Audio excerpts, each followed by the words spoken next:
ইরানের বুকে যা হচ্ছে আজ কাউকে নতুন করে বলে দেওয়ার দরকার নেই। ওদের শীর্ষ নেতা খোমেনির ফটোতে আগুন দিয়ে সেই আগুনে সিগারেট ধরাচ্ছেন একজন তরুণী। সাথে সেই প্ল্যাকার্ডটাও নিশ্চয়ই আপনাদের চোখ এড়িয়ে যায়নি, যেখানে সমবেত জনতা বলছে যে তারা তাদের পার্সি শিকড়ে ফিরে যেতে চান, তারা ইসলামকে ঘেন্না করেন। কোন পার্সি ধর্ম, যা কিনা আদতে ভারতের সনাতনী সংস্কৃতিরই একটা শাখা বলা যেতে পারে। সারা ভারতের বুকে হাজারেরও বেশি মন্দির আছে যা একদিন বহিরাগত বর্বররা জ্বালিয়ে দিয়েছিল। আজ বহিরাগত নয়, ইরানের দেশের মানুষ নিজেরাই মসজিদ জ্বালিয়ে দিচ্ছে। ভারতবর্ষের হিন্দুরা এটা ভাবতেও পারবেন না যে কত বড় একটা পদক্ষেপ, কারণ ভারতের মতো একটা দেশেও আজ যদি ইসলামের বিরুদ্ধে কেউ একটা কথা বলেন তাহলে একদম সর তনসে জুদা হয়ে যায়। নূপুর শর্মা এখন কোথায় আত্মগোপন করে আছেন কেউ জানে না। সেখানে ইরানের বুকে শরিয়া আইন ভেঙে নারীরা তাদের বোরখা পরিত্যাগ করে প্রতিবাদ জানাচ্ছে। এটা যে কত বড় একটা পরিবর্তন সেটা চিন্তারও বাইরে। লক্ষ লক্ষ নারী পুরুষ আজ পথে নেমেছে। কোনো পরিসংখ্যান বলছে যে 2000 প্রতিবাদীর মৃত্যু হয়েছে, কোনো পরিসংখ্যান বলছে সংখ্যাটা 12,000-এরও বেশি। কিন্তু এত রক্তপাতের পরও প্রতিবাদ থামবার কোনো লক্ষণই নেই। অর্থাৎ ইরানের মানুষ আজ বলছে যে এই ইসলাম নিয়ে বেঁচে থাকার থেকে মৃত্যুও ভালো। বরং তাদের মৃত্যু যদি ভবিষ্যৎ প্রজন্মকে এই অভিশাপ থেকে মুক্ত করে তাহলে এই মৃত্যুও শ্রেয় বহিরাগতদের ধর্ম আর সংস্কৃতিকে আঁকড়ে বেঁচে থাকার থেকে। সারা পৃথিবীর বুকে ঘটে যাওয়া বিভিন্ন ঘটনাবলী আর তার পেছনের ইতিহাস এবং সাথে আমাদের বিশ্লেষণ, এই নিয়ে আমাদের যে প্রতিবেদন, সেগুলো যদি ভালো লাগে তাহলে কিন্তু লাইক, শেয়ার আর সাবস্ক্রাইব করতে ভুলবেন না। যদি বলি এই শিকড়ের দিকে ফিরে যাওয়ার টান শুধু আজকের ইরানে নয়, আপনারা আশ্চর্য হয়ে যাবেন যদি বলি পাকিস্তানের মৌলভী আজ গর্বের সাথে বলছে যে তাদের পরিবার রাজপুতানার পৃথ্বীরাজ চৌহানের বংশধর। अच्छा मौलाना, आपकी कास्ट क्या है? हम राजपूत चौहान हैं। पृथ्वीराज का एक बेटा था रामदेव चौहान। जब पृथ्वीराज को शिकस्त हुई 1191 में, चौहानों की हुकूमत ख़त्म हुई। इंडिया में सबसे लंबी हुकूमत चौहानों ने की है, 600 साल। 600 साल किसी ख़ानदान की हुकूमत नहीं है। অথবা একজন সাধারণ পাকিস্তানি মুসলিম বলছেন যে ইসলাম তো মাত্র কয়েকশো বছর আগের ঘটনা, তার রক্তে ভারতবর্ষ, তার রক্তে রানা প্রতাপ। हिंदुस्तान तो हमारे रगों में बह रहा है भाई। हम है क्या? हम राजपूत हैं, महाराणा प्रताप के वंशज है। वही जोश से वही लहर है। हमें कन्वर्ट हुए 200 साल हुए, 250 साल, ज्यादा लंबे नहीं हुए। এমনকি আকবর নয়, পাকিস্তানের টিভি গর্বের সাথে রাজপুতদের গৌরব গাথাকে তুলে ধরছে। अकबर ने फैसला किया कि वो अब अपना रुख राजपुताना की जमीन की तरफ करेंगे। ये गयूर राजपूतों का घर था और अकबर को मालूम था कि जब तक राजपुताना मुगलिया सल्तनत में शामिल नहीं होगा तो उनकी हुकूमत पुख्ता हो ही नहीं सकती। लेकिन राजपूत बड़े जंगजू, बड़े बहादुर और बड़े गयूर लोग होते हैं। আমাদের দেশে যখন আমরা একজন গণহত্যাকারীকে মহান আকবর বলে গৌরবান্বিত করি, তখন বিভিন্ন মুসলিম সমাজে এক বিপ্লব শুরু হয়েছে, যেটা হলো নিজের শিকড়ে ফেরত যাওয়া। কি সেই শিকড়? ইরানিদের কাছে পার্সি সভ্যতার কোলে ফেরত যাওয়া, আর পাকিস্তানের মুসলমানদের কাছে রাজপুত ঐতিহ্যকে আপন করে নেওয়াই হলো শিকড়ে ফিরে যাওয়া। শুধু তাই নয়, আপনাদের মধ্যে অনেকেই হয়তো জানবেন যে 1979-এর যে ইসলামিক গণ অভ্যুত্থানের শুরু ইরানে, যার নেতৃত্ব দিয়েছিল রুহুল্লাহ খোমেনি, তার ঠাকুরদা ছিলেন একজন ভারতীয় মুসলিম। নাম ছিল সৈয়দ আহমেদ মুসাভি হিন্দ, একজন শিয়া মৌলবী। জন্ম উত্তরপ্রদেশের বারাবাঙ্কিতে, লখনৌ থেকে খুব একটা বেশি দূরে নয়। 1830 সালে ভারত থেকে তিনি যাত্রা করেন ইরানের উদ্দেশ্যে। গিয়ে ওঠেন ইরানের খোমেইন নামক শহরে। ইচ্ছে ছিল একটা ইসলামিক রাষ্ট্র গঠনের। ভারতের সঙ্গে তার যোগাযোগের সূত্রে তিনি এই হিন্দ কথাটা নিজের উপাধিতে ব্যবহার করতেন। তিনি 3 জন মহিলাকে বিবাহ করেছিলেন আর 5 সন্তানের জন্ম দিয়েছিলেন, যার মধ্যে একজন ছিলেন মুস্তাফা, যার পুত্র হলেন রুহুল্লাহ খোমেনি। বাপ ঠাকুরদার কট্টর ইসলামের আদর্শই সঞ্চারিত হয়েছিল খোমেনির মধ্যে। সেই আদর্শকেই পরবর্তী জীবনে ইরানের বুকে স্থাপন করেছিলেন 1979-এর ইসলামিক গণ অভ্যুত্থানের মধ্যে দিয়ে। তিনি ইসলামিক রিপাবলিক অফ ইরানের প্রথম সর্বময় নেতা। রাষ্ট্রেরও উপরও ছিল যার স্থান। তাই বলা যেতে পারে যে ইরানের বুকে আজ যে উদারবাদী পার্সি সংস্কৃতির দিকে ফিরে যাওয়ার যে আগ্রহ জনমানসে জেগে উঠেছে, সেই পার্সি সংস্কৃতির উৎসও যেমন ভারত, তেমনি এখন যে কট্টরবাদী ইসলাম ওখানে গেড়ে বসে আছে তার উৎসও কিন্তু এই ভারত। সেই কট্টরবাদী ভারতীয় মুসলিমদের আজকের প্রজন্ম এই ভারতের বুকে দাঁড়িয়ে বলছে যে বোরখা হিজাব নাকি নারীদের বন্দি করে না, তাদেরকে মুক্ত করে।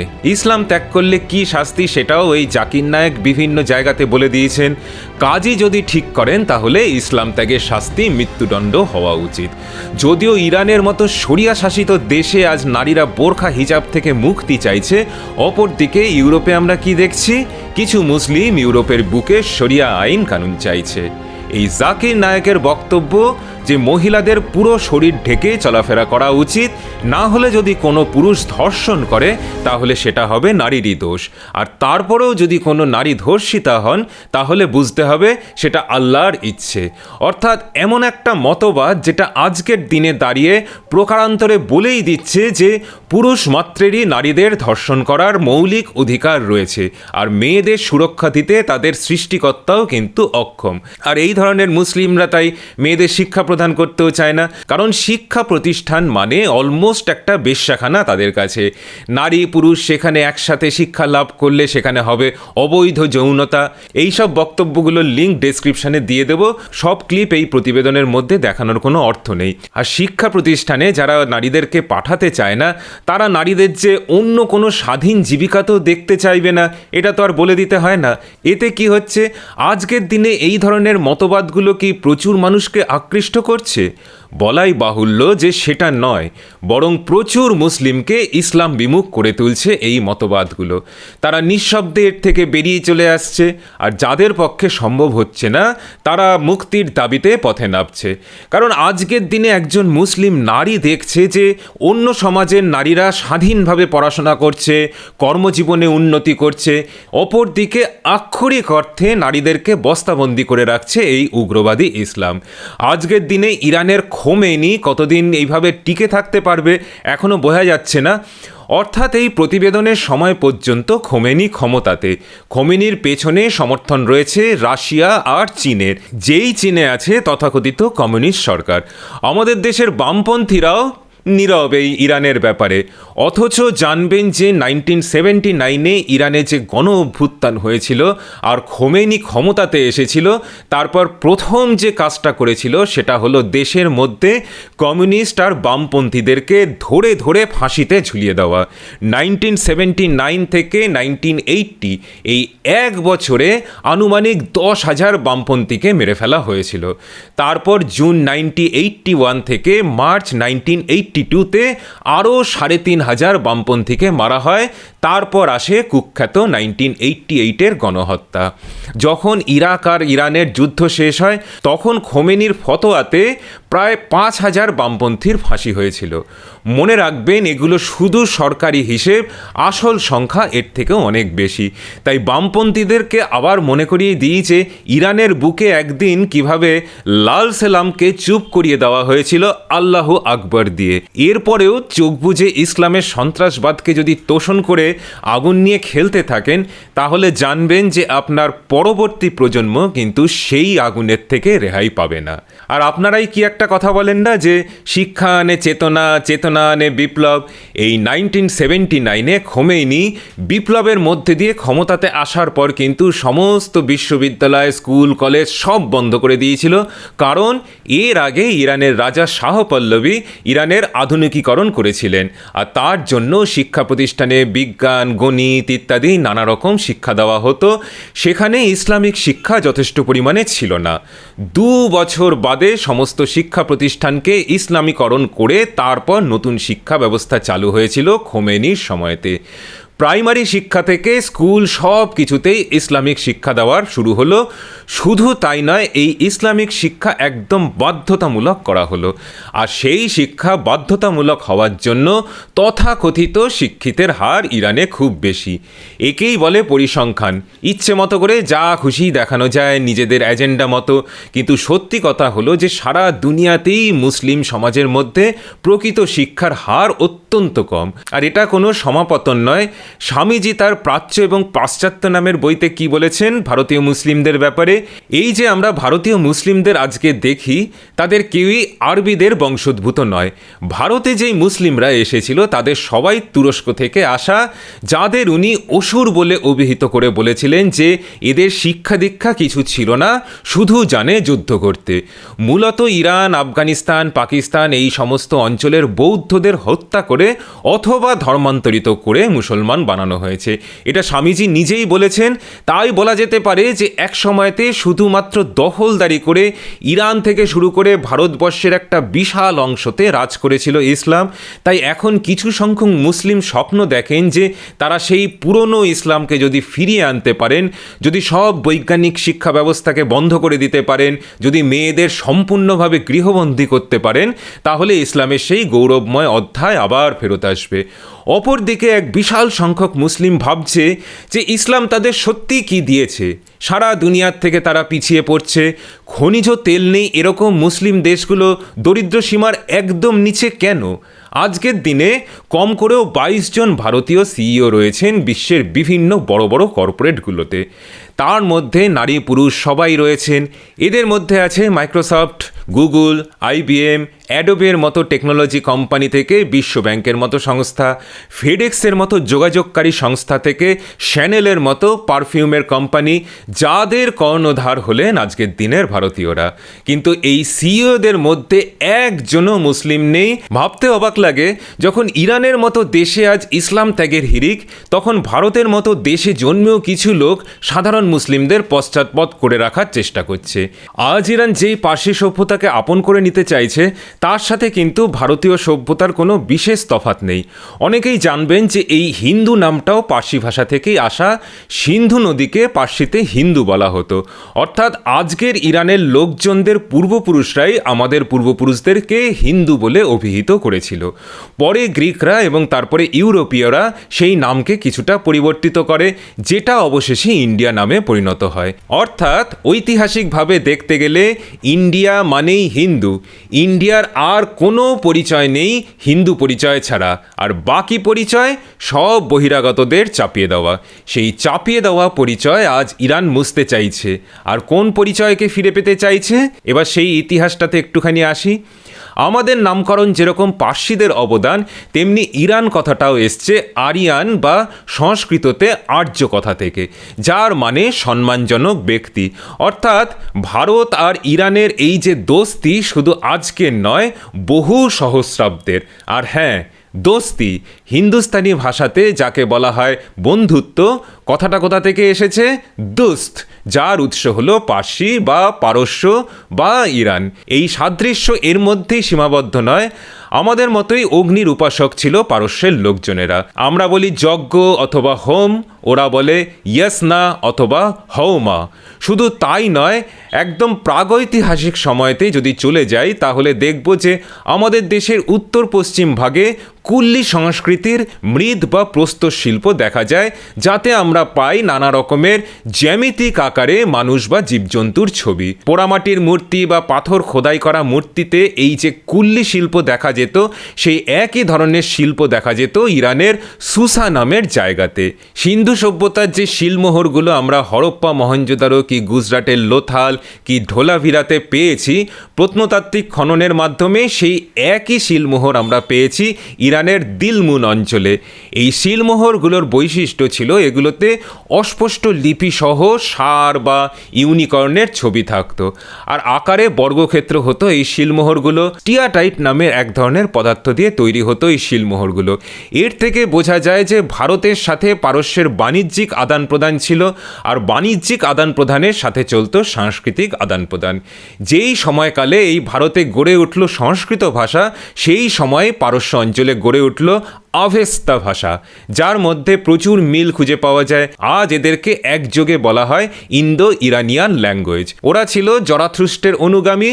ভারত আর ইরানের ওপর আমাদের প্রতিবেদন যদি না দেখে থাকেন, তাহলে সেটা দেখার অনুরোধ রইল। অনেক কিছু বিস্তারিতভাবে জানতে পারবেন। ইরানের আকেমেনীয় সাম্রাজ্যের সময় ভারত আর পারস্যের দোস্তি একদম চরম সীমাতে গিয়ে পৌঁছেছিল। সময়টা হলো খ্রিস্টপূর্ব 500 সাল।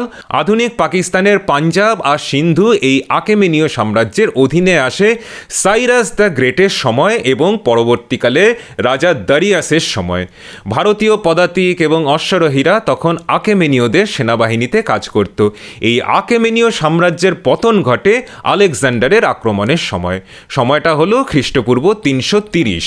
আলেকজান্ডারের মৃত্যুর সময় থেকে খ্রিস্টপূর্ব 30 এই সময়কে বলা হয় হেলেনীয় যুগ। তো এই হেলেনীয় যুগ হলো সেই সময় যখন গ্রিক সভ্যতার বিস্তার ঘটে গ্রিসেরও বাইরে, আর সেটা ছড়িয়ে পড়ে ইরান পর্যন্ত। চন্দ্রগুপ্ত মৌর্যের সাথে এই হেলেনীয় যুগের ইরানের খুব ভালো সম্পর্ক ছিল। সেই সময় ইরান ছিল গ্রিক সম্রাট সেলুকাসের অধীনে। সেলুকাসের কন্যা হেলেনার সাথে চন্দ্রগুপ্ত মৌর্যের বিবাহ সম্পর্ক স্থাপিত হয়।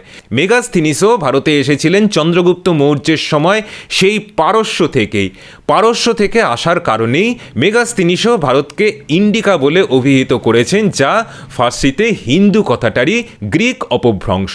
পরবর্তীকালে রাজপুতানার রানাদের পতাকাতে যে সূর্যদেবের ছবি দেখা যেত তার সাথে জরাথ্রুস্টের অনুসারীদের সূর্য পূজার মিল খুঁজে পাওয়া যায়।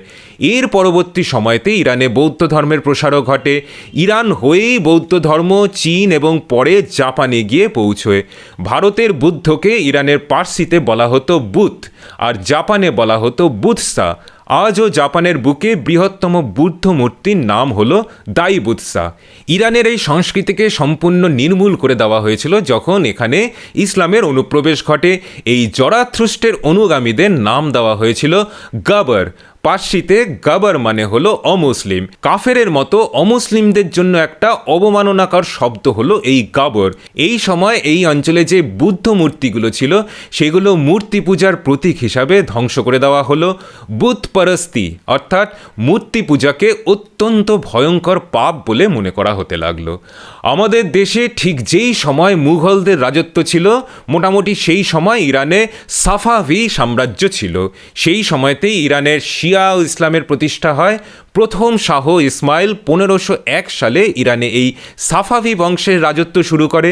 শাহ আব্বাস ছিলেন এই বংশের সবচেয়ে পরাক্রমশালী রাজা। 1540-এ মুঘল সম্রাট হুমায়ুন শের শাহের কাছে পরাজিত হয় এবং বিতাড়িত হয়ে 1544-এ হুমায়ুন গিয়ে ওঠে ইরানের সাফাভি সম্রাটের দরবারে। সাফাভি সম্রাট প্রথম তাহমাস্প রাজি হলেন হুমায়ুনকে সাহায্য করতে। তাদের সাহায্যেই হুমায়ুন আবার এক এক করে কান্দাহার, লাহোর এবং অবশেষে দিল্লি দখল করে। হুমায়ুন যখনই ইরানে ছিলেন তখনই ইরানের ফার্সি ভাষা, তাদের সংস্কৃতি, শিল্পকলা ইত্যাদি দেখে খুব অনুপ্রাণিত হয়েছিলেন। ভারতে ফিরে এসে তিনি সেই ফার্সি সংস্কৃতির পৃষ্ঠপোষকতা শুরু করলেন।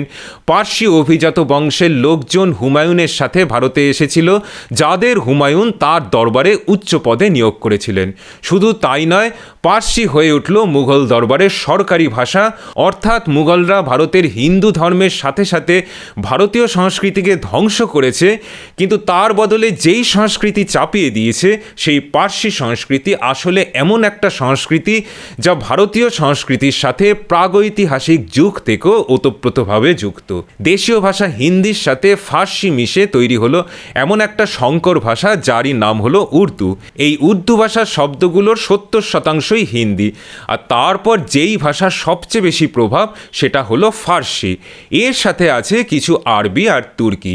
শুধু লিপিটা আরবি নেওয়া হলো, কিন্তু আজকের দিনে ভারতীয় উপমহাদেশের 90% মুসলমানই আরবি ভাষা বোঝে না।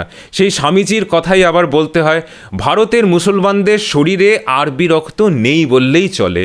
1860 সালে স্যার সৈয়দ আহমেদ আলিগড় আন্দোলন শুরু করেন। তার উদ্দেশ্য ছিল ইংরেজ শাসকের অধীনে ভারতের বুকে মুসলিমদের একটা আলাদা পরিচয়, আলাদা ভাষা তৈরি করা। তিনি বলেছিলেন যে হিন্দি অত্যন্ত জঘন্য আর নিচু জাতের লোকজনদের ভাষা, আর উর্দু হলো অনেক উন্নত আর অভিজাত ভাষা। স্যার সৈয়দ আহমেদের এইটুকু জ্ঞানও ছিল না যে এই উর্দু ভাষা বলতে গেলে ভারতীয় সংস্কৃতি আর তার কাছাকাছি সংস্কৃতি অর্থাৎ পার্সি সংস্কৃতির একটা মেলবন্ধন, যেই মেলবন্ধনের ইতিহাস পৃথিবীর বুকে ইসলাম আগমনের বহু সহস্রাব্দ আগে থেকে চলে এসছে। আজ যখন ইরানের সাধারণ মানুষ বলছে যে তারা ফিরে যেতে চায় তাদের পার্সি সংস্কৃতির কাছে, আসলে তারা ফিরে আসতে চাইছে তাদের সভ্যতার কোলে, যেই সভ্যতা কয়েক হাজার বছর ধরে ভারতীয় সভ্যতার কাঁধে কাঁধ রেখে বড় হয়েছে। আজকের মতো এইটুকুই।